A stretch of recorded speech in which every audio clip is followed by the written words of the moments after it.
Good morning, good afternoon, and welcome to another episode of the Purpose Podcast. I'm your host, Joshua Parr, and today I want to talk to you about soulmates. Yes, you guessed it, soulmates. We just experienced Valentine's Day last week, the 14th.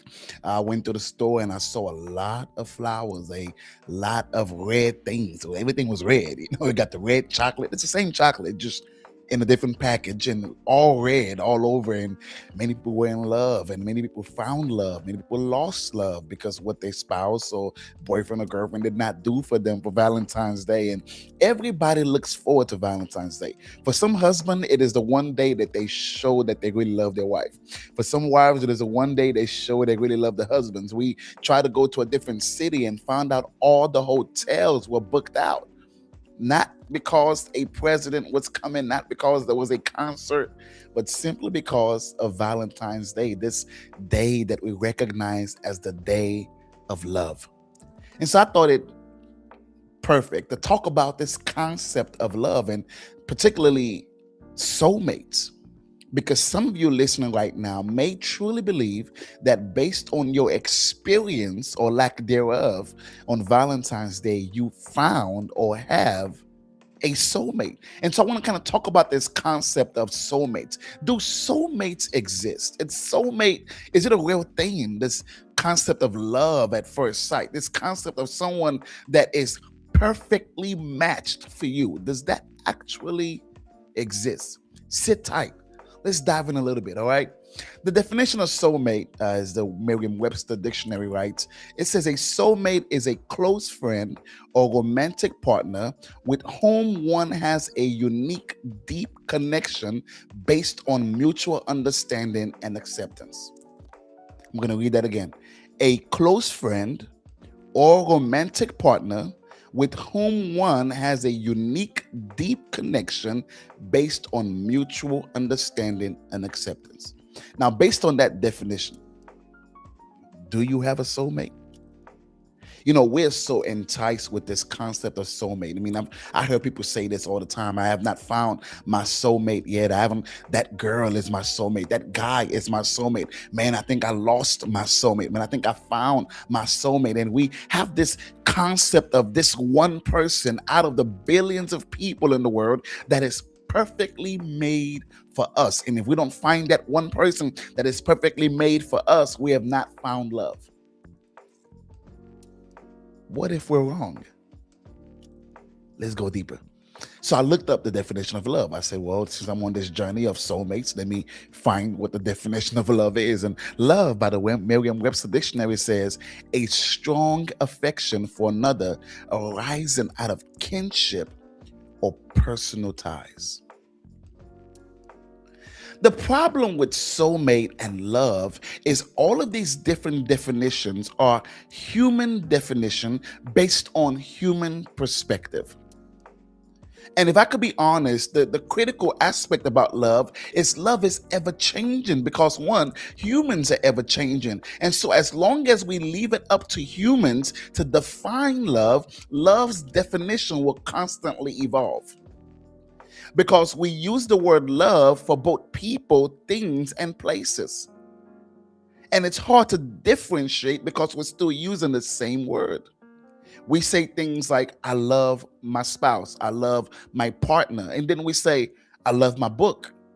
I love that place. I love that thing. And so it's hard to really give love a definite meaning if that same words is used for things that we may not care if we lost, and also for things that will probably devastate us if we did lose them.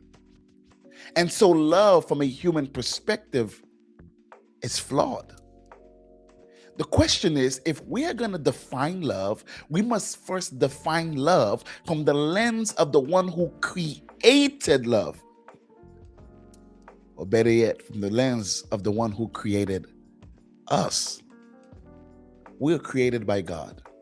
And so what does God say about love? I want to give you a biblical perspective on God's definition on what we may consider to be love, and also on what we may consider to be Soulmates. The Bible says in Genesis chapter 2, we see when the first man and the first woman were joined together. Genesis chapter 2, from verse 24, it says, "This is why a man leaves his father and mother and bonds." That word there, bonds, means to stick, to pursue, to join, to cleave together. It says, with his wife. So a man leaves father and mother, cleaves, joins, bonds with his wife, but it doesn't stop there. The next verse says, and then they become one flesh. It's not an instant thing. They become it. The question is, what was the basis for God putting this man and this woman together? The basis was quite simple. God took from the man, as the Bible tells us, and creates a woman.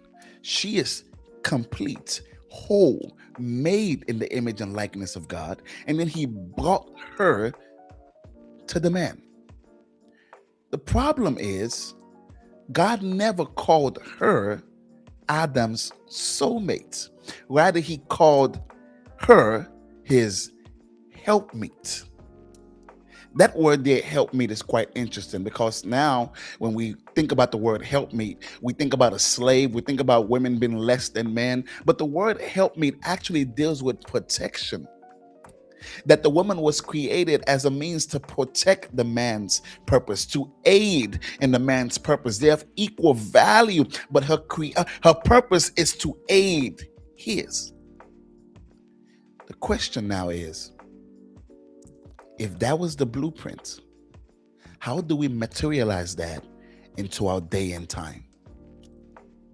Is there somebody out there that has your missing rib, as we would say? No, that would be silly. The very foundation that we can pull, the principle we can pull from that example, is the basis of the woman that God gave to Adam, was that she was made by God. She was made by God. She had the Spirit of God on the inside of her. And that became the basis of her becoming his wife. Soulmates are not biblical, but helpmeets are. Helpmeet means there is somebody out there, quite a few of them actually, that could be an helpmeet. And the prerequisite for them to become your helpmeet, it's not based on culture.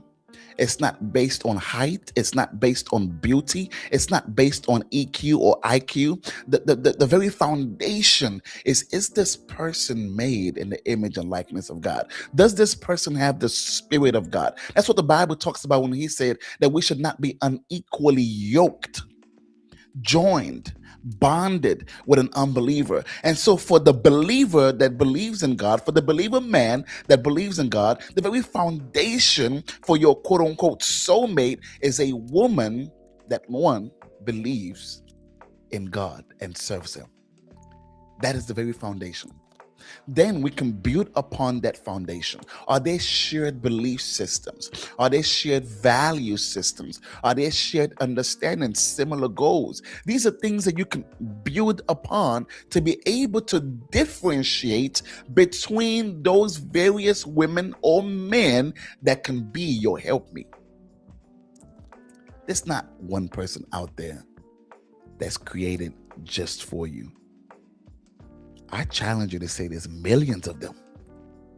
But you, just like Adam, have a free will to decide based on your personal desire, based on the pool of options of spirit-filled men and women. You get to decide who closely aligns with where your purpose, your vision, your calling is. It's that simple. There is no soulmates. There are helpmeets. I hope that helps a little bit. Now, speaking of helpmeet, let's dive a little bit deeper with that. The Bible says that they become. So in other words, the man or the woman never finds that person as one flesh. When you're thinking about becoming one flesh, it is not a beautiful scene. Yes, one flesh speaks of sexual intercourse, but it also speaks of the joining together of becoming one. It speaks of the strain, the surgical process that when you combining two flesh to be one, that means both flesh has to be cut to become one. If I had my two fingers, my two hands right here, and I wanted to make them one, literally to become one, I would have to cut here, and put the skin together. In other words, for you to become one flesh, both people have to sacrifice of themselves. Love is literally sacrifice. You don't become one flesh because you like one another. You don't become one flesh because you have the same song that you like, you have the same movies that you like. No, no, no, no, no. Becoming one flesh deals with you being willing to cut yourself, cut some desires. It deals with the other person also being willing to cut some desires. And when both people are willing to sacrifice, then they become one flesh. Marriage is meant to symbolize God and us.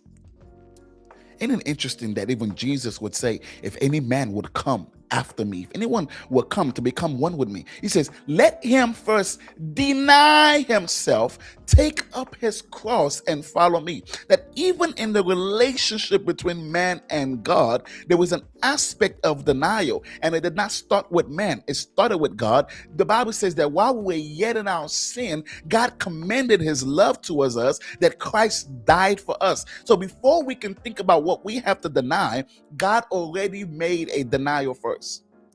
God denied himself to die. And so the very precipice of relationship deals with sacrifice. You don't just become one flesh because you're cute together. You make good kids together. You don't become one flesh because you like her mother or you like his mother, you like his father or like her father. That's not becoming one flesh. That's why many divorces are happening today. You become one flesh when both people are willing to cut something. Both people are willing to say, I'm going to sacrifice here. Maybe it's my ego. Maybe it's my pride. Maybe it's the way I perceive myself. Maybe it's what I thought a woman should be or what I thought a man should be. When you becoming one flesh, it's not a one-day process. It's not a 1 week process. It's not a 1 year process. You are constantly becoming one. You may have to cut off your arm today to join there. You may have to cut off your side today to join there. You may have to cut off your thighs today to join there. It is an ever evolving process of sacrifice. So just because you found your helpmeet does not mean immediately that helpmeet becomes one with you. You have to work it out. I'm giving you principles on how to navigate your love life. You have to work it out. Many of us who have given up on love so easily because it did not look like what we assume love should look like. We want that instant gratification love. But that doesn't exist biblically, neither does it exist on the earth. You become it. You work it. You work on it. You become one flesh. And when you do that, your helpmeet becomes your soulmate. And here's another part that I think is interesting. It talks about love. What is love? You know, many of us, when we look at love from a very natural perspective, it is so easy to see love as, man, I'm just so infatuated with this person. Many of what we think about love is really lust. Because I'll be honest, the biblical definition of love is quite practical. As a matter of fact, the biblical definition of love has less to do with feelings and more to do with actions. I want to show you something. 1 Corinthians chapter 13 from verse 4. It says, Love is patient. That ain't got nothing to do with feeling. It's patient. That means the way that you show me that you love me, I'll see it through your patience. It says love is kind. Love does not envy. Love is not boastful. Love is not arrogant. Love is not rude. Love is not self-seeking. Love is not irritable. Love does not keep record of wrongdoing. Love finds no joy in unrighteousness, but rejoices in the truth. Love bears all things. Love believes all things. Love hopes all things. And here it is, love endures all things. None of those things deal with feelings. God is teaching us in the word that love is more practical than it is feelings and emotions. We see love from butterflies in our stomach. God sees love from actions. As a matter of fact, Jesus said, if you love me, keep my commandment. That the way I see love is through action. Don't say you love someone if it's simply based on feelings and emotions. Well, I just feel like I'm so in love. I just every time I see them, my body just melts. You may be infatuated with lust, but true love, it's seen through your action. True love is seen through your patience. True love is seen through your kindness. True love is seen in your ability to not be envy, to not be boastful, to not be arrogant, to not be rude, to not be self-seeking. True love is not irritable. True love does not keep record of wrongdoings. Love finds no joy in unrighteousness. True love rejoices in the truth. True love bears all things. True love believes all things. True love endures all things. I'm talking about real love. I'm talking about the kind of love that says, you know what, I'm going to stick with you no matter what. I'm talking about the kind of love that says, I'm not going to remember what you did to me in the past. I'm not going to remember every single action. I'm not going to have a note that says, you have done X, Y, Z, and I'm so mad at you. Love keeps no record of wrong. True love. So how do you measure if the person you're with, if they love you? It's not based on flowers. It's not based on chocolate. It's not based on the clothes or how much money they spend on you. The biblical basis is, are they patient? Are they kind?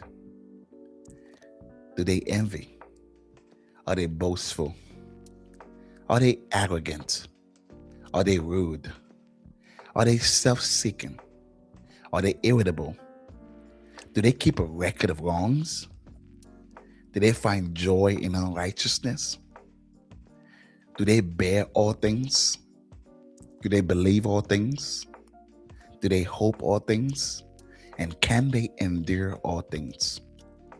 If they can show that love, the practice of that love daily, it is the practice of becoming one. And if you can become one through your practice of biblical love, then your helpmate can become your soulmate. If this helped you, share this with somebody you love. Share this with somebody